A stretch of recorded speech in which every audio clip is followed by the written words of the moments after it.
बहुत समय पहले की बात है। चंद्रगढ़ राज्य की रानी मोहिनी अपनी सुंदरता और तपस्या के लिए जानी जाती थी। उसका सौंदर्य ऐसा था कि स्वर्ग के देवता भी दृष्टि फेरने से कतराते थे। मगर रानी की गोद सूनी थी। राजा व्यस्त रहते और दरबार की साजिशों में खोए रहते। रानी अक्सर महल की पिछली बगिया में बैठकर आंसुओं में मन का बोझ बहाती। वहां एक प्राचीन नागवृक्ष था, सदियों पुराना, जिसकी जड़ें जमीन के नीचे किसी रहस्य से जुड़ी थीं। एक दिन रानी रोते हुए उसी वृक्ष के नीचे बैठी और बोली, हे धरती माँ, मुझे कोई ऐसा वरदान दो जो मेरी कोख को जीवन दे, कोई ऐसा जो मेरी पीड़ा समझ सके।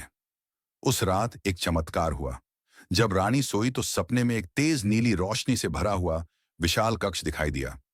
वहां एक दिव्य पुरुष खड़ा था, ना इंसान न देवता, बल्कि नागलोक का स्वामी, नागराज वासुकी। वह बोला, रानी मोहिनी, तुम्हारी प्रार्थना नागलोक तक पहुंची है। मैं तुम्हें एक वरदान देता हूं। तुम्हारी कोख को जीवन दूंगा, लेकिन ध्यान रहे, यह संतान न पूरी तरह मानव होगी, न पूरी तरह नाग।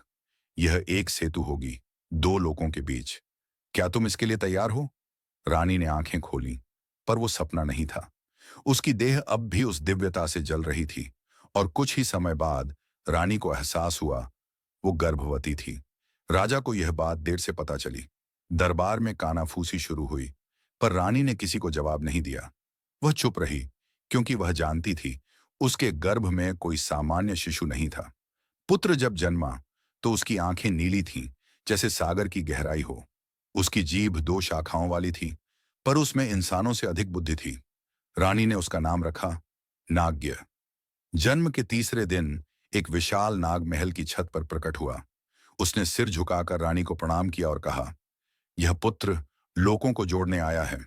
जब समय आएगा यह मनुष्यों की दुनिया को बचाएगा, पर इसके अंदर तुम्हारा प्रेम और मेरा तेज दोनों होगा। इसे समझना, पालना, पर बंधन में मत रखना। नाग्य बड़ा हुआ। उसने अपनी मां को मां माना और नागों को अपना रक्त। वह भविष्य था, एक ऐसा भविष्य जहां नाग और मानव साथ चल सकें।